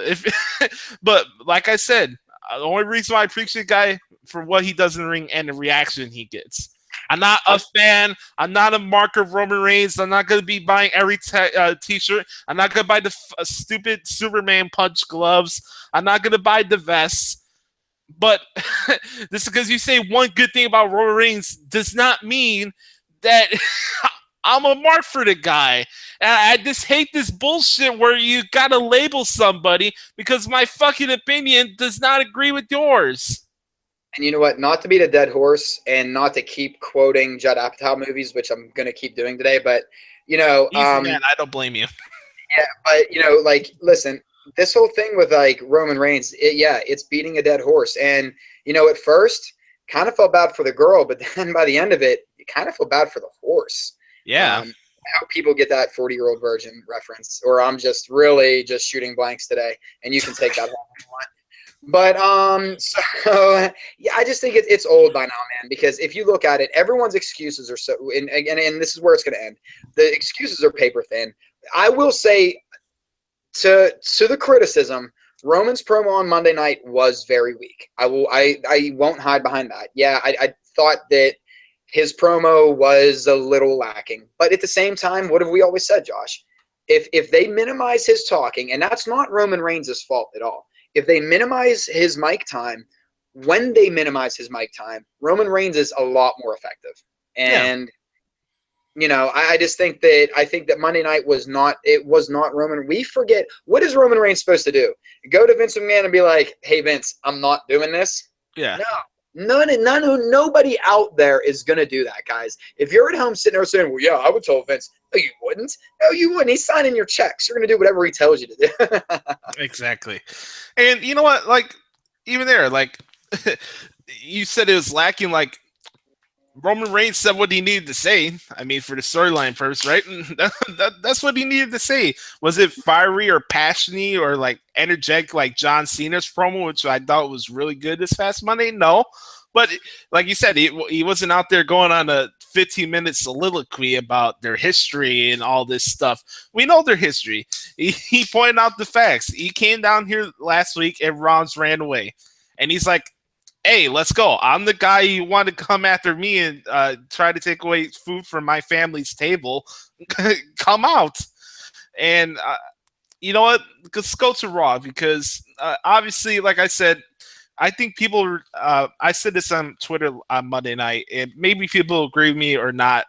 It's up to whatever you want it to be, but I felt that a lot of people were trying to use the holiday and the Stanley Cup final and the NBA playoff game as a reason why not to watch Raw.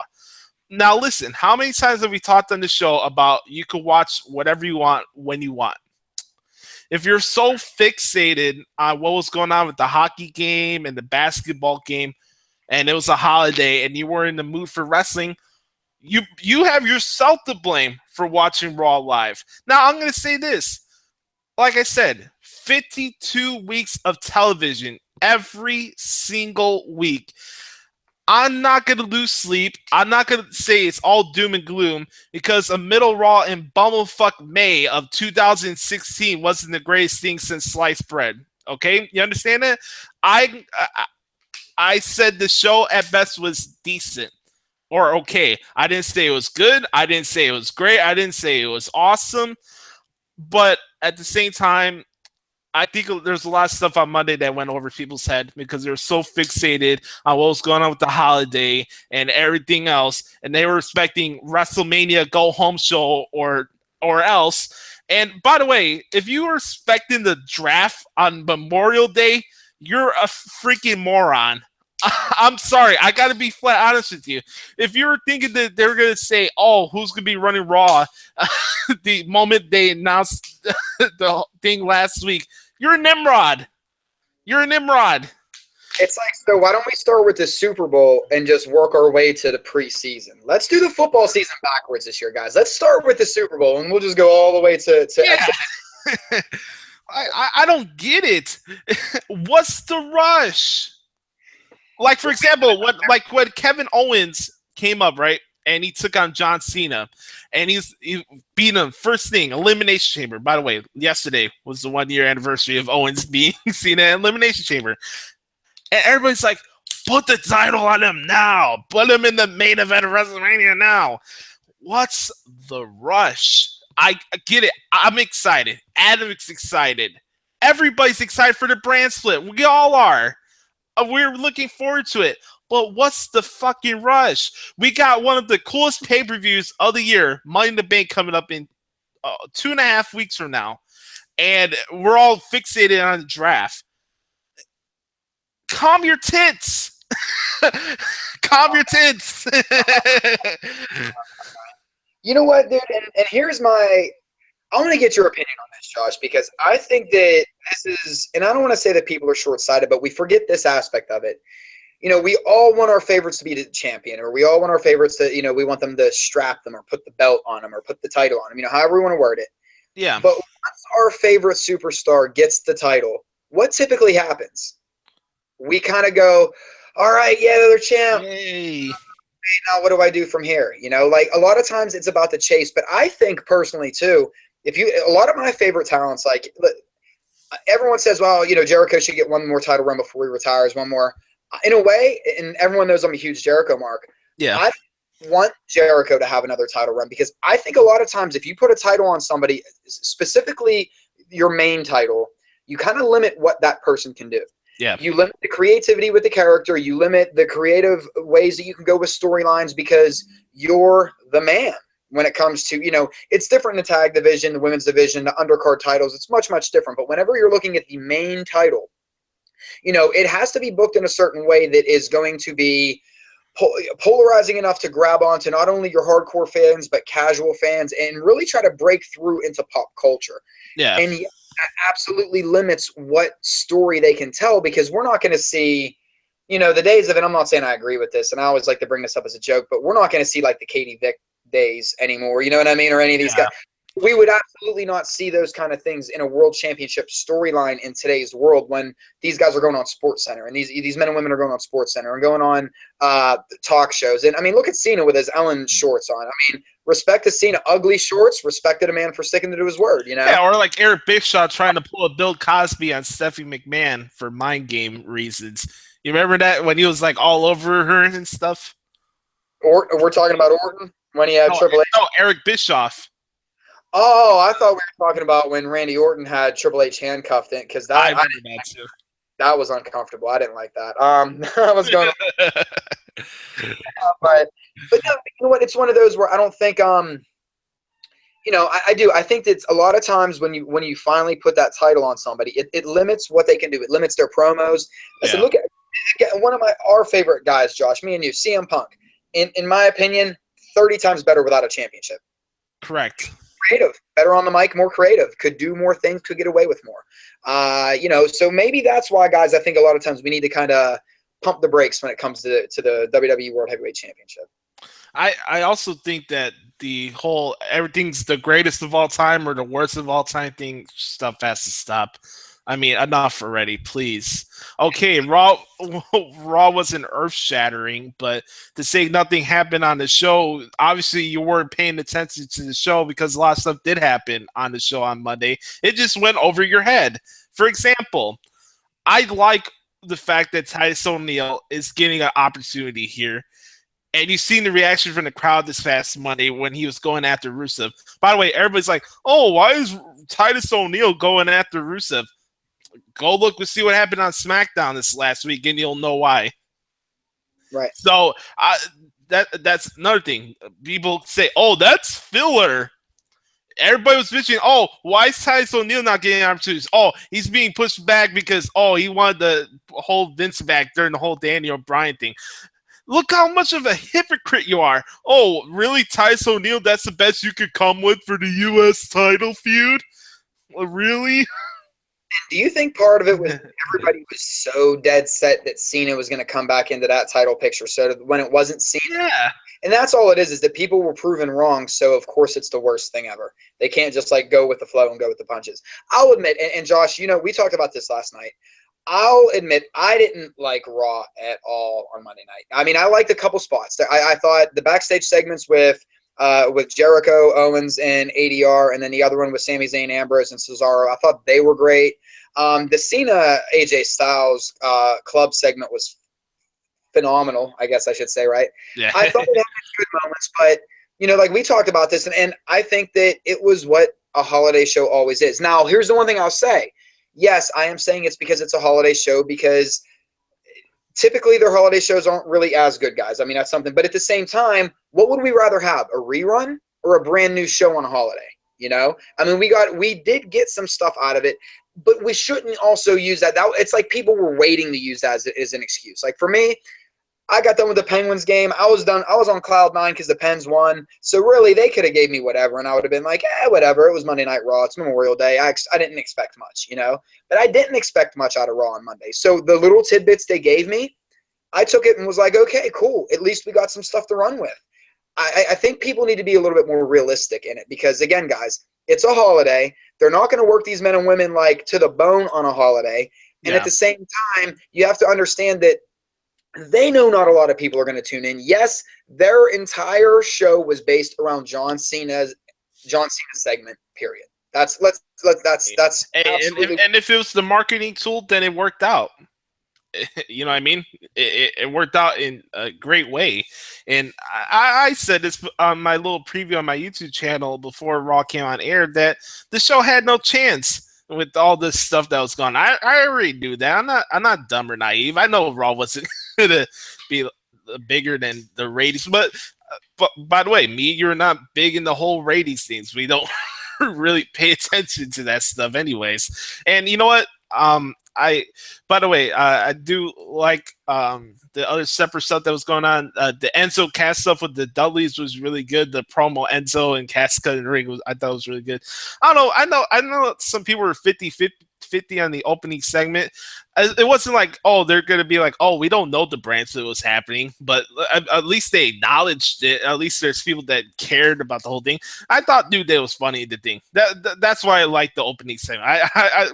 Big E was cracking me up again. Like I said, anytime Big E's on my television, he cracks me up. So I'm kind of glad I do have New Day on my roster.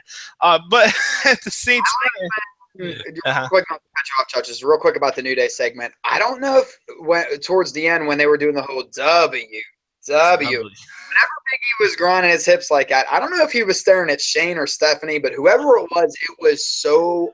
I laughed so hard. And again, guys, sometimes it's just little things, like, you know what I mean. And I think a lot of people were underwhelmed because we didn't get more information. But guys, we have what, like 6 weeks till this brand split. What's the rush? Do it after Money in the Bank.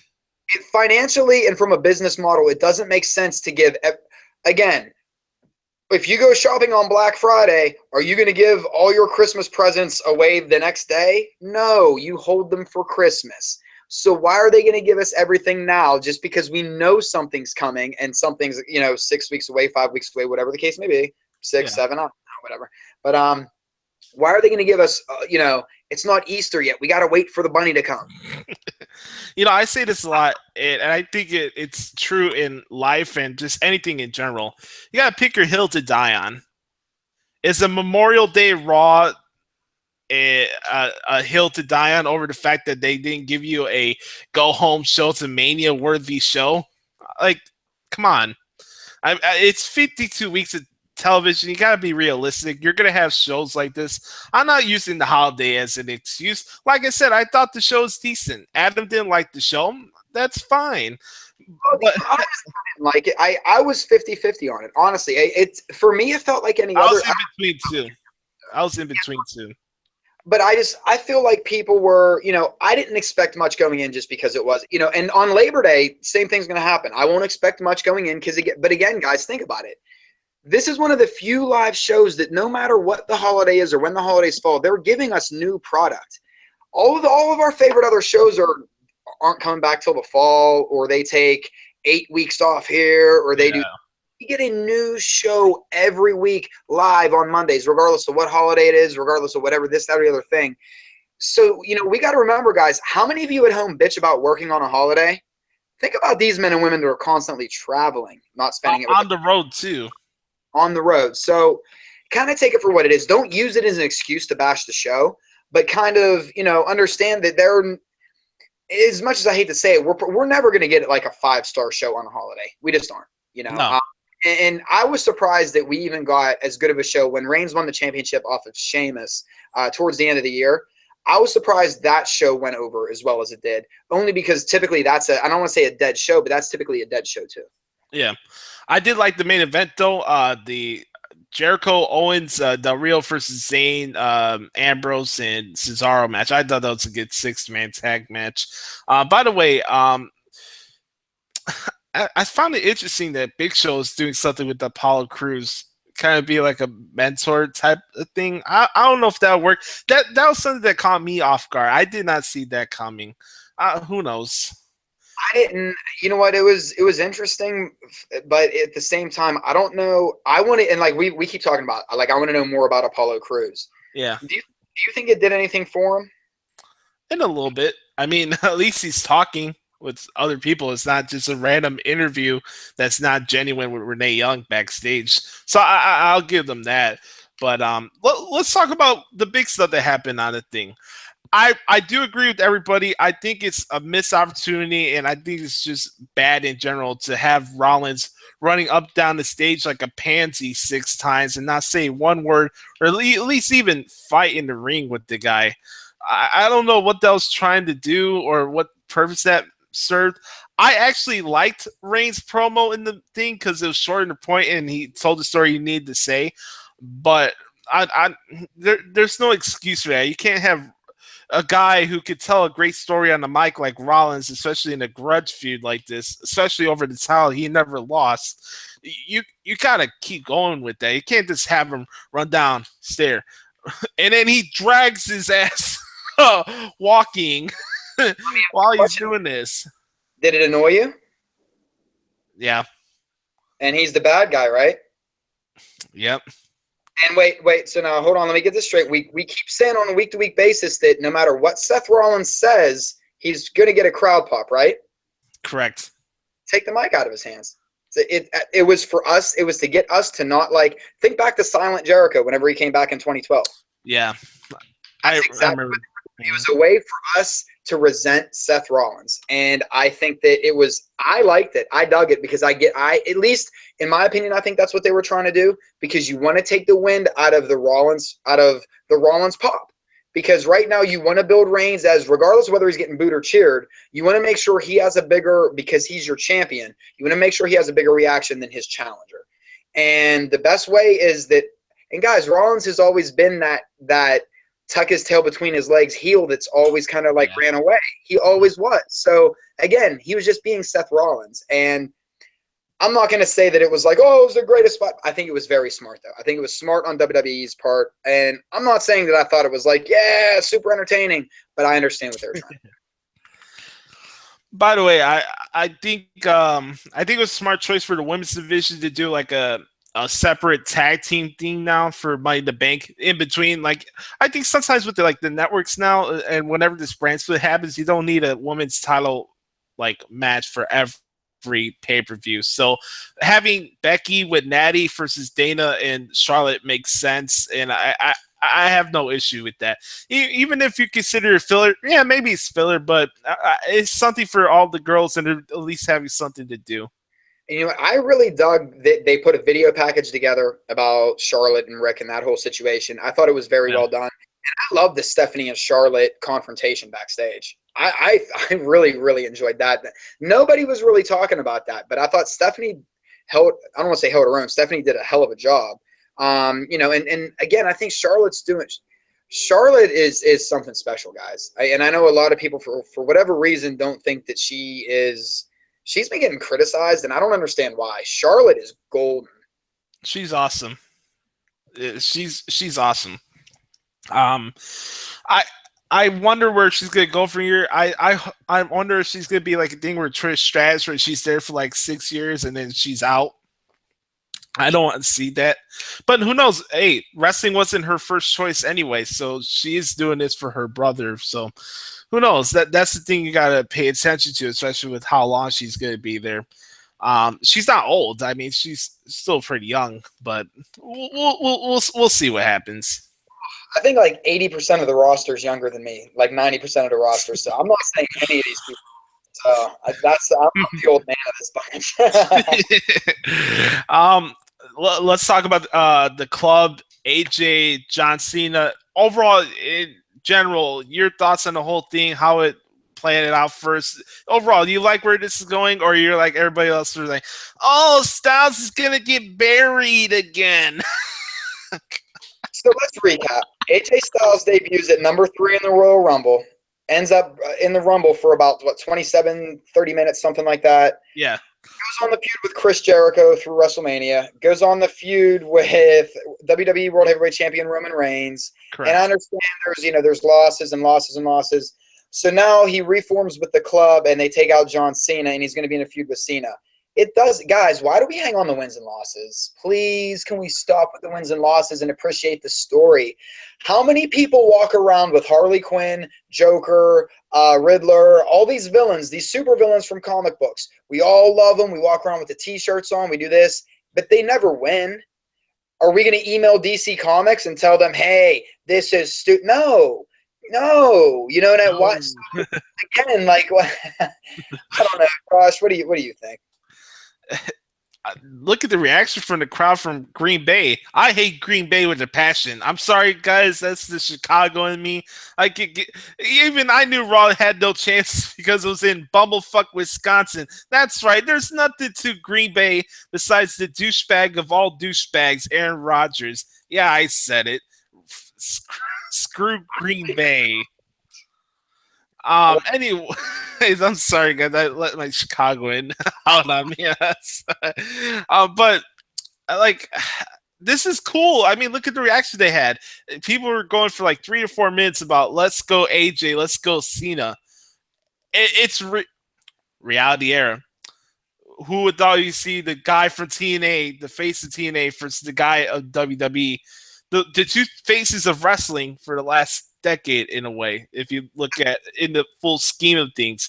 I think it was cool. The swerve with the Anderson and Gallows made sense to me.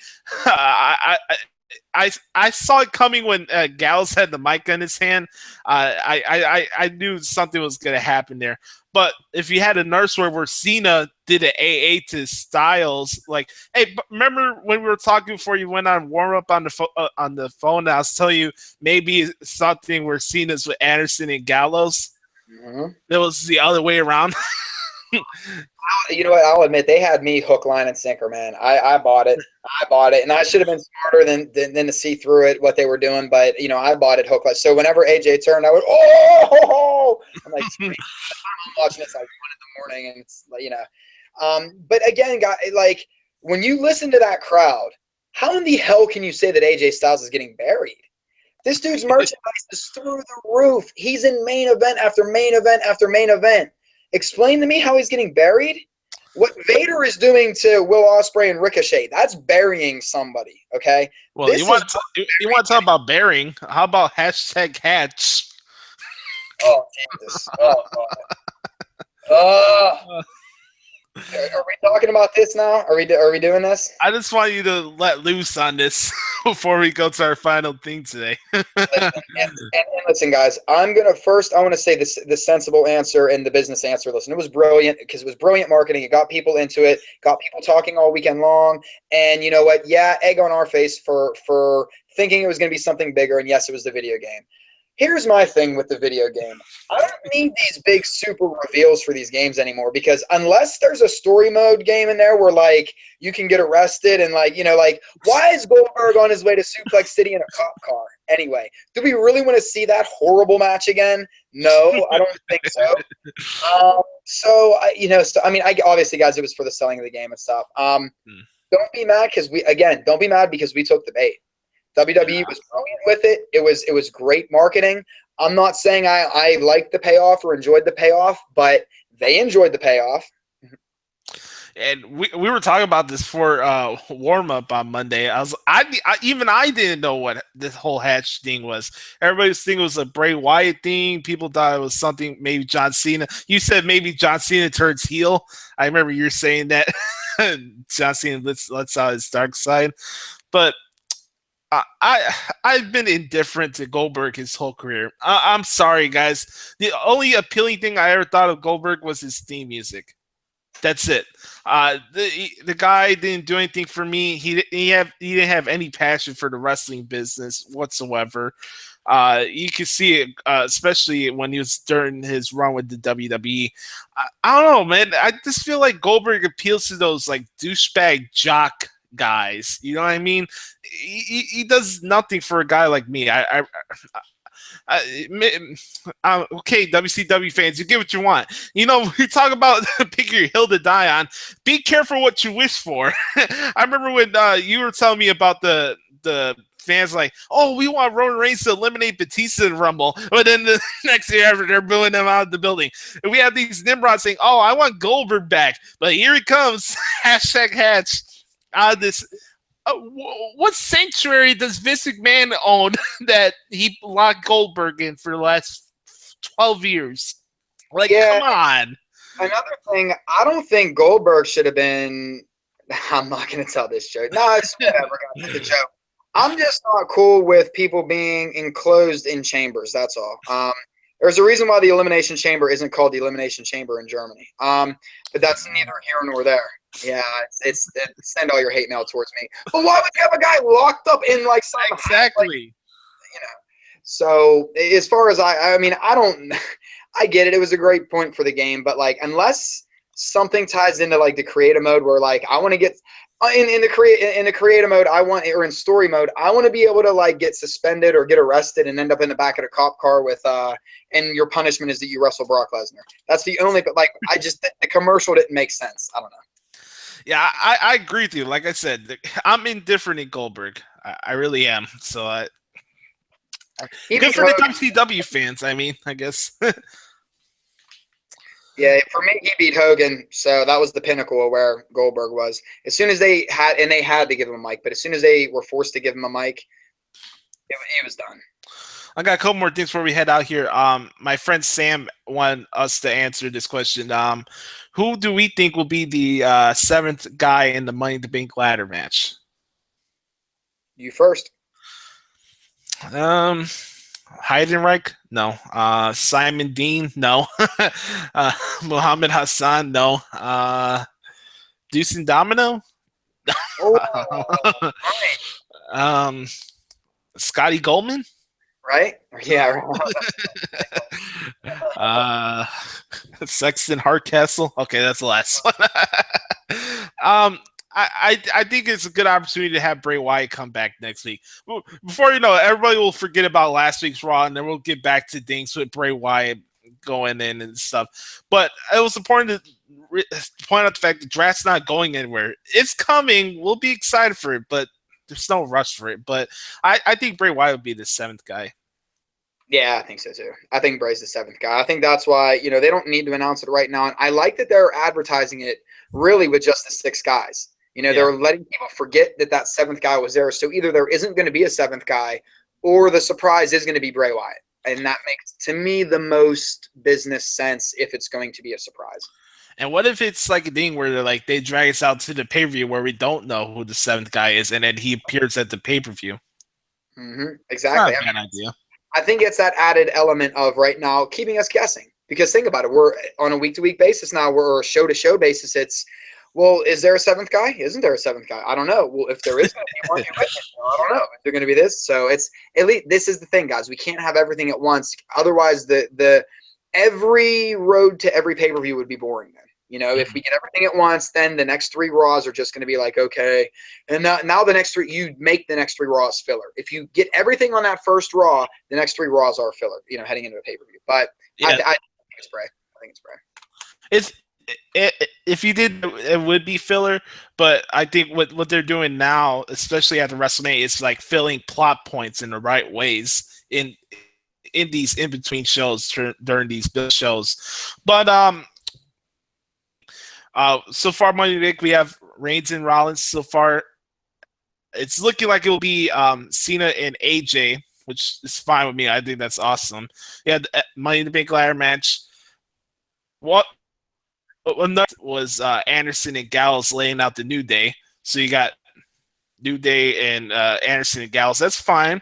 Rusev and Titus. You have, let's see, Dana Brooke and Charlotte against Natty, and I guess we could find something in between for everybody else. So, are you looking forward to Money in the Bank or no? Yeah, I always look forward to Money in the Bank. I love the Money in the Bank concept. I'm glad that it's a standalone pay-per-view. I know a lot of people want it on WrestleMania again. I don't. I think it's a fantastic gimmick match. There's very few gimmick matches that mean something, like the Rumble, you know what I mean? And so this is something I absolutely want to keep, and I want to keep it separate as its own entity. But just like we all keep saying too, I would love to see a women's ladder match for a briefcase too, eventually. So to make it an equal playing field. But yeah, this is one of my favorite pay-per-views of the year. So I'm always going to look forward to it. You remember the tag team elimination chamber match last year? What if there was a tag team Money in the Bank match? There would be so many people in that ring, man. That would be basically like a 20-man battle royal. Obviously. Yeah, I think that would be a little too much. I don't know. What do you think? Well, I mean, if you did the brand split and you had the revival, if you had our draft rosters, you could do that now. Yeah, that's true. You know what? A little teaser for next week. We'll reveal our 5 storylines for next week, and we'll get your guys' feedback on the draft. Unless you have it with you now, we could go it over really quick before we head out here. I got mine. It don't take me long. Cena versus Styles, Rollins versus Jericho, Banks, Bayley, Becky, and Asuka in a fatal four-way, elimination fatal four-way for the women's championship. Dean Ambrose with Baron Corbin going over because of interference by Corey Graves, jumping up from the announce table. He's not just your announcer, he's also a manager, ladies and gentlemen. Graves, Corbin alongside each other, and I think tying in with Dean Ambrose would be something special. And The Miz versus Bray Wyatt for the Intercontinental Championship. I'm going to go Roman Reigns versus Samoa Joe, number 1. Number 2 is going to be Finn Balor with the Club versus Kevin Owens, Sami Zayn, and Nakamura. This big clash there. Number 3, I'm going to go with Brock Lesnar versus Randy Orton because it hasn't been done before. We'll have Charlotte versus Paige. And then we have New Day, Enzo and Big Cass, The Revival, and American Alpha in the 4-way tag team title match. There you go. I like it. Book it, Michael. Okay, Michael. We're having fun on Mondays and Tuesdays live this week. All right, Mr. Daly, you have anything you want to plug before we head out here, sir? Yes, Game 2 of the Stanley Cup Finals now. But no, please follow my beautiful wife Sam at LadyNexus13 on Twitter. I know you guys would rather follow her than me. Follow me at AdamDaily13. Follow our show at Wrestling With. I want to give a big shout out to Matt McCool. Matt, congrats on the gig with the New Age Insiders. It'll be my honor to kind of be a contributor on your show. So thank you very much for that opportunity too. So I don't know, guys, you're going to start seeing probably and hearing more of me than anybody really likes to. But I just want to give those shout outs. Big shout out to Ronnie Starks, Pat from our show, Patrick Fritz. We will be doing our show tomorrow night instead of tonight. And I promise it has nothing to do with the Stanley Cup Finals. We trust Harley Quinn and the Joker sign behind us, so we know Adam's definitely be honest here. Nothing at all. Shout out to Ronnie and Pat, and shout out to my good buddy Justin Hill, Ryan. They've been big supporters for our show over the last couple weeks. Your guys' support means a lot. Any positive stuff is just humbling. I mean, honestly, for a shy guy like me, like 5 years ago, I never thought I'd be doing something like this. So to get to meet somebody like Adam now, who I consider a brother, this is the coolest thing in the world. We get to talk about wrestling, what we love, and we get to hang out with each other. So it's pretty cool. I can't complain. Yeah, I put this out there yesterday, guys. Please don't think. Please, I'm one of those guys that if you guys tweet something that something especially nice towards us, I don't retweet it just to like show people like, look, people are talking nice about me. Typically, I'll just respond to you guys and just say thank you. It's humbling because it is. It's for anybody to give me any kind of words of encouragement or say that I inspired them or anything like that. That's more of that's more than I ever expected. So, but at the same time, I'm not the guy that's going to be like, look at what people are saying about me. People love me. No, because that ain't the case. So that's why, guys, please don't think I'm being rude by not retweeting stuff. But that's why I always like it or just respond directly. I don't, I just don't want to be that guy. I don't know. But that's the weird humility, humble part of me that it's weird that anybody listens to what I say. So at least I think it's strange. I don't know. So just me being humble and ass backwards. That's all. Yeah, and any feedback is good feedback. And I feel like I'm not one of those guys. I don't need to put myself over. I mean, I let my work speak for itself. You could like it or not. It don't matter to me. But you can follow me on Twitter at WC Josh Lopez if you do want to interact with me. I do have the rosters for me and Adam on my Twitter page if you want to check it out. It is there. It's all ready to go if you want to check it out. But that was the blast today. I hope you guys enjoyed the show. Make sure to subscribe to this podcast, this YouTube channel. I've added the show into our own separate playlist on YouTube so you guys can find all of our old episodes in there. I also have a file of a lot of my old radio interviews with a bevy of wrestlers. I have interviews of the Petunias in that playlist section. So subscribe to the YouTube channel, like this video, comment below. For Mr. Daly, I am Josh Lopez. I am from Chirac trying to survive. He is the Steel City Savior. Go Pens. Screw the NBA Finals, and we'll be back next week. Hope you guys enjoyed the show. Peace.